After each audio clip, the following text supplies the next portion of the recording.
Това е просто нереално. За къде пътуваме? Тракия. Тракия на... Форма. Само да те питам, знаеш ли One Taxi кои сме? Не знаех. Много наскоро дочух какво ще правите. В TikTok.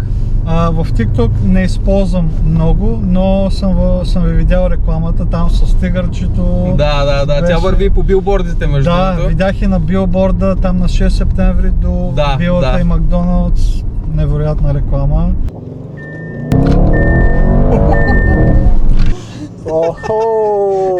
До цяло аз съм огромен фен на колите и това е абсолютна мечта да се повоза в една решетица. Искам да кажа, че цялата ситуация се случи супер зле.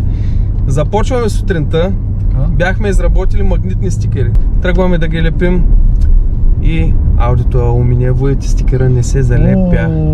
Директно към маркетинговата агенция, за да направят истински стикери, да го налепят. Това се случи за 30 минути, не напитай как. Общо взето деня почва много зле, но се надявам да завърши добре.